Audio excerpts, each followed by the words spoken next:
So when I meet someone for the first time and we're sitting down, we're planning out what kind of therapy we're going to do together. Obviously, one of the first things I do is I try and get a little bit of an insight into their journey. What's brought them to here? Why are they now in front of me asking for help? And unsurprisingly, I suppose one of the things that comes up time and time again is the past. And for some people, it's very specific events, moments from the past that are basically intruding on their day to day pleasure, their day to day life today. And what can be useful is talking about why our brain does that to us. Why does our brain take us back to some of the worst times of our life and kind of replay these moments over and over again? Well, there is a psycho-education kind of evolutionary explanation for this.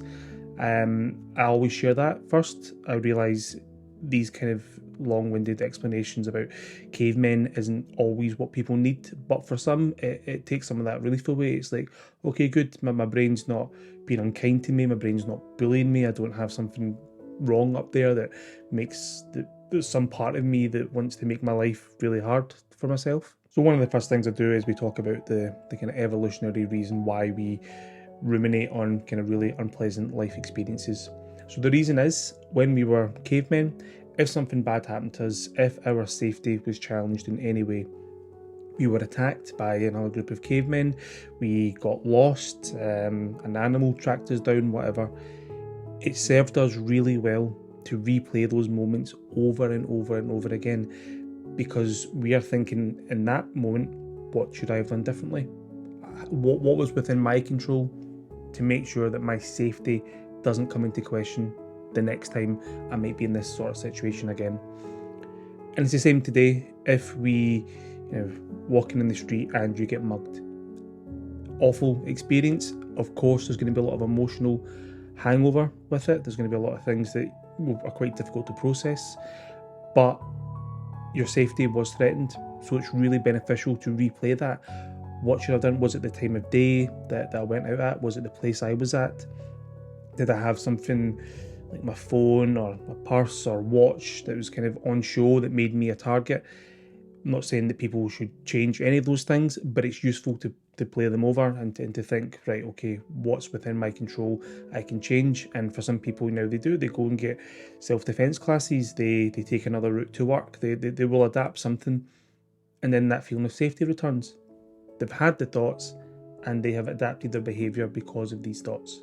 So that's why our brain does it. It does it to keep us safe, make us more prepared for the future. Our brains have evolved in such a way that we still react basically the same way as cavemen times, but we're capable of thinking and reflecting on so much more. So when things happen to us that are social or emotional, the brain handles it the same way, but usually for social and emotional threats, there is no next step.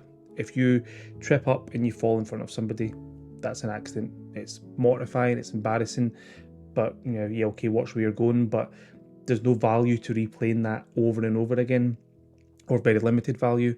And that's when it can feel like, oh, our brain's been kind of very unkind to me in this moment. And the idea of rejection as well, so kind of losing touch with your friend group, not getting the job that you wanted, all these sorts of things, we do play them and we wonder why, and our brain is bringing that to the front of the mind because it felt so threatening for us to be rejected from whatever it was. And because our brain is bringing it to the front of our mind, I think there's a real temptation for people to think, I need to reflect on this. Why else would my brain be bringing it to me? And for those people, then actually the evolutionary explanation is really useful. That's why it's there. Please don't indulge it. Your brain's getting it wrong. Your brain's trying to help you, but your brain's getting it wrong. Now, if that's what some people need to go, right, I'm not going to indulge those thoughts anymore, tell me what I can do to make it less likely to happen, that's a lovely bit of work with a therapist. You know what to do. There's very clear next steps. For some people, especially if there's been a big kind of period of time from the event to the time that you meet them, for those people there's still a real barrier, a real roadblock. This thing happened to me. I can't go back and change the past. I feel so lacking in control of my life circumstances. And sometimes when people are kind of talking about the fact that this thing happened and they are just in a catch-22 situation about how they can't go back and change it, it begins to sound actually more of a philosophical, logical problem that they have there very well will be mental health components, thoughts, emotions that go alongside it. But actually, the big barrier that I was talking about could be philosophical in nature. So if they think, something in the past has a lot of power over my present life circumstances, and that's what they're struggling to come to terms with, what can be a really useful reminder is, what's happening today will be the past tomorrow. If something that happened in your past 4 or 5 years ago is still impacting on you today, then actually something you do today in 4, 5 weeks, 1 year, 5 years could also be impacting on you in that moment.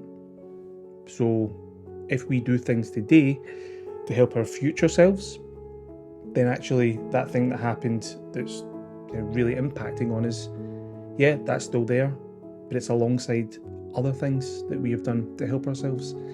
And that can be the kind of the spark that goes, right, okay, because when I say right, okay, I mean for the patients, for them to go, right, that does make sense.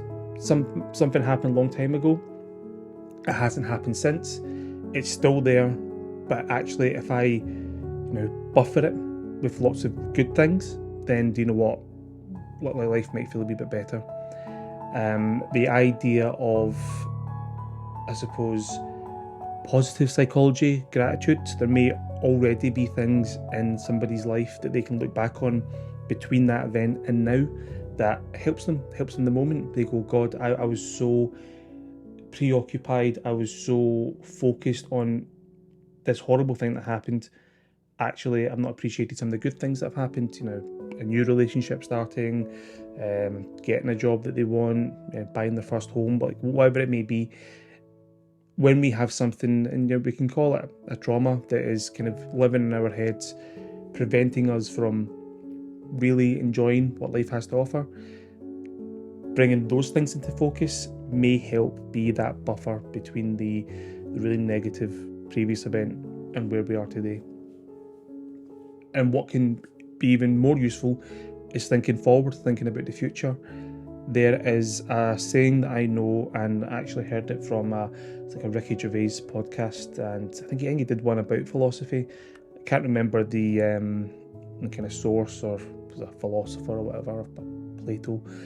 But the saying goes, wise men plant the seeds of trees whose shade they know they won't sit in for a very long time.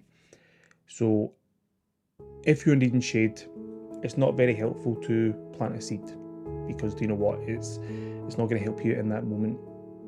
But if you're kind of wise about it, do it, because if you need it now, you'll probably need it in the future as well. And if you have had that mindset for a very long time, chances are you will have already planted a seed previously. You'll have done something in the past to help you today. So if you think, oh, I need this shade, it's really warm, I'll plant this seed, but I also planted the seed 20 years ago, so I'm going to go use that. Now that's a very obviously very broad example, but it can apply to people's situations.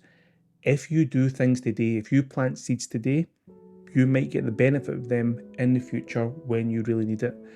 So that's probably all wouldn't be said in one session, and it's certainly a lot to kind of throw at somebody who you're still trying to get to know. But it can be useful in how we kind of frame the past.